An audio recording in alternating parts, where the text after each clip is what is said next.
अभी हाल फिलहाल में एक घटना हुई है, बरेली ब्रिज एक्सीडेंट। टूटे पुल से कार नीचे गिरने के पीछे क्या गूगल मैप की गलती थी? आज हम बात करेंगे कि आखिरकार ये गूगल मैप काम कैसे करता है, ये टेक्नोलॉजी है क्या। बरेली का हादसा कोई नया हादसा नहीं है, क्योंकि गूगल मैप की वजह से पहले भी लोग परेशान हुए हैं। कभी इसने लोगों को रेगिस्तान में धंसा दिया तो कभी गाड़ियों को सीढ़ियों पर मोड़ दिया। गूगल मैप पिछले शनिवार देर रात को बरेली में हुए हादसे के बाद चर्चा में आ गया है। हादसे में निर्माणाधीन पुल पर चढ़ी कार रामगंगा में जा गिरी और 3 लोगों की मौत हो गई। ड्राइवर गूगल मैप के सहारे गाड़ी चला रहा था। जब तक उसे पता चल पाता कि आगे सड़क नहीं है, तब तक बहुत देर हो चुकी थी। हादसे के बाद प्रशासन पर कई सवाल खड़े हो गए हैं। 5 इंजीनियरों की लापरवाही सामने आई है और साथ में गूगल मैप्स पर भी उंगली उठ रही है, क्योंकि ऐसा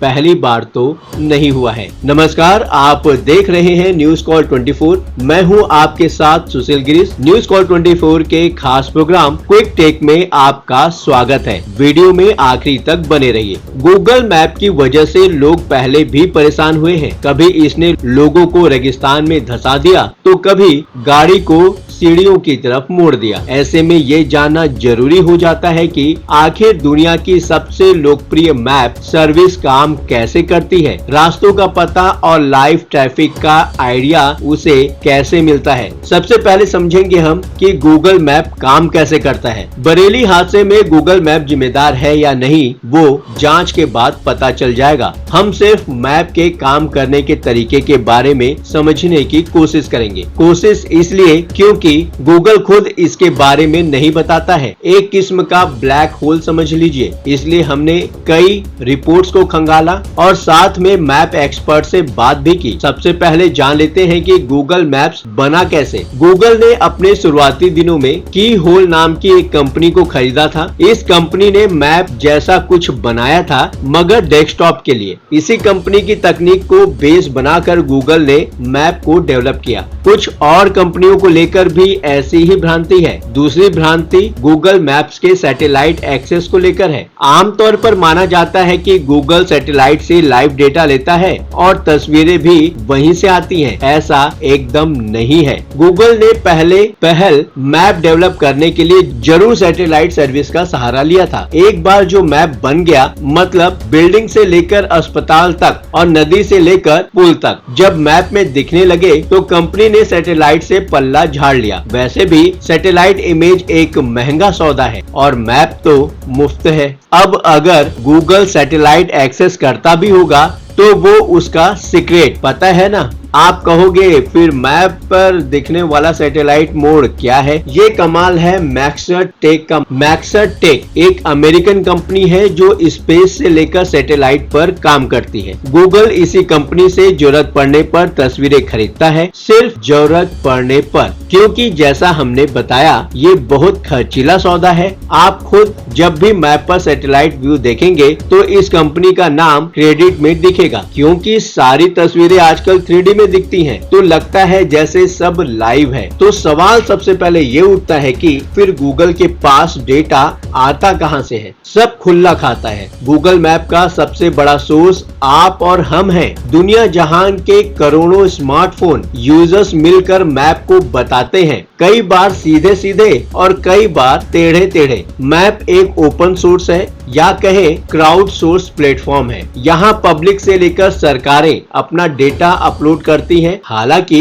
भारत में सरकारी संस्थान मैप पर कोई डेटा अपलोड नहीं करते, मगर कई देशों में पूरा डिजिटल मैप गूगल मैप पर अपलोड होता है और अपडेट भी। इसके बाद आते हैं आप और हम। अब ये कोई छुपी हुई बात तो है नहीं कि बाबा गूगल हमारी लोकेशन ट्रैक करते हैं। वैसे तो लोकेशन ट्रैकिंग को बंद करने का ऑप्शन है, मगर कई बार उनको ऑन करना भी पड़ता है। यही डेटा मैप की भूख शांत करता है। इसके साथ मैप पर डेटा अपलोड करने का भी ऑप्शन है। एक अदद गूगल अकाउंट है आपके पास तो आप आसानी से डेटा अपलोड कर सकते हैं, जैसे आपकी दुकान या मकान या फिर आपका संस्थान। आजकल मैप पर कंट्रीब्यूट करने का ऑप्शन स्क्रीन पर सामने ही नजर आ जाता है। एक जमाना था जब गूगल यूजर्स को डेटा अपलोड करने के लिए कहता था। आजकल तो मैप का भौकाल इतना है कि हम खुद ही डेटा अपलोड और अपडेट करते हैं। अपडेट एक जरूरी प्रोसेस है जो मैप को रास्ता दिखाती है। मतलब जो डेटा अपडेट नहीं है तो फिर गलती होना तय है। जब भी आप डेटा अपडेट करते हो तो छोटे मोटे अपडेट या आपके निजी स्थान अपने आप ही बदल जाते हैं, मगर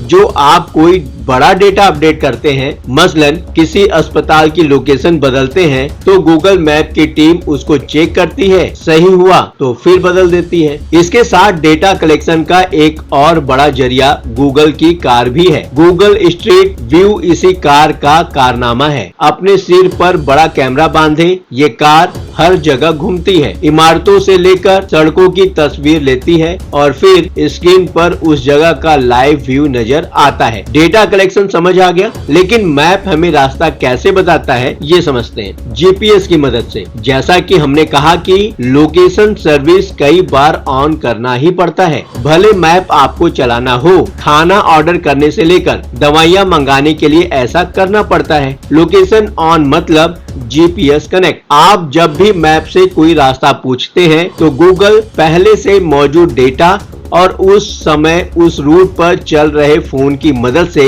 आपको सबसे फ्री रूट का सुझाव देता है। रास्ते तय करने में लगने वाले समय और ट्रैफिक कंडीशन की सटीकता इस बात पर निर्भर करती है कि उस इलाके में कितने फोन एक्टिव हैं, कितने फोन पर लोकेशन ऑन है। मतलब जितने ज्यादा स्मार्टफोन होंगे उतना पक्का डेटा मिलेगा। जब भी किसी इलाके में कम स्मार्टफोन होते हैं या फिर बेसिक फोन की संख्या ज्यादा होती है तो मैप का मामला ढीला हो जाता है। अब तो मैप रूट बताने के लिए एआई का भी इस्तेमाल करता है। मसलन एक तय समय पर तय इलाके में ट्रैफिक का प्रेशर कितना है, उसी के हिसाब से भी रूट बताया जाता है। ऐसे में एक सवाल फिर उठता है, अगर किसी जगह कोई आदमी हजारों स्मार्टफोन की लोकेशन ऑन करके रख दे तो क्या गूगल वहां लाल लाल दिखाएगा? दरअसल ऐसा वाकई में हुआ था। साल 2020 के शुरुआत में साइमन वेकर्ट नाम के एक व्यक्ति ने 99 स्मार्टफोन एक साथ रखकर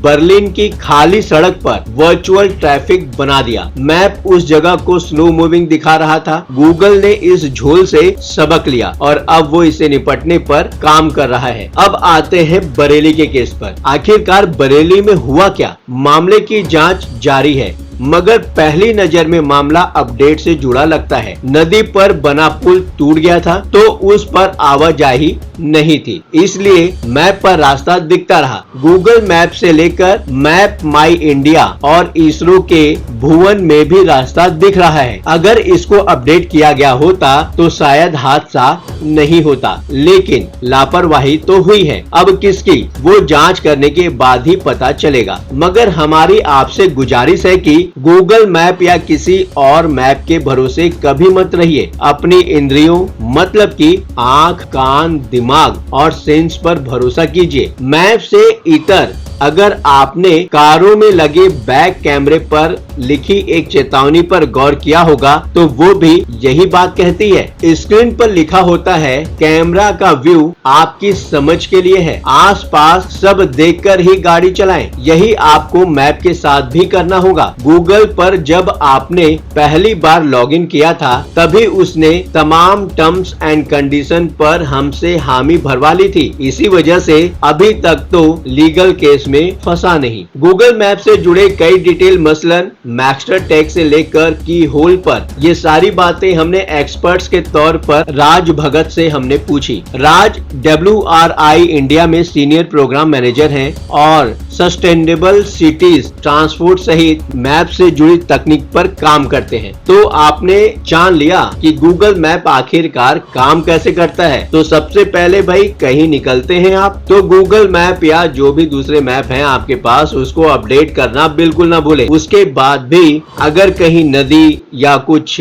ऐसे जगह है जहां पर आवाजाही कम है तो लोगों से पूछते चले। सतर्क रहेंगे तो सेफ रहेंगे। ये वीडियो आपको कैसा लगा? आप अपने विचार खुलकर कमेंट के माध्यम से देश व समाज के समक्ष रख सकते हैं। ये प्लेटफॉर्म है जनता का आपका आपकी आवाज उठाने का। अब आपकी बात नहीं रहेगी अनसुनी। आपके विचार और आपके सुझाव हमारे लिए मायने रखते हैं। आज के लिए बस इतना ही। लगातार खबरों के लिए बने रहिए न्यूज़ कॉल 24 के साथ।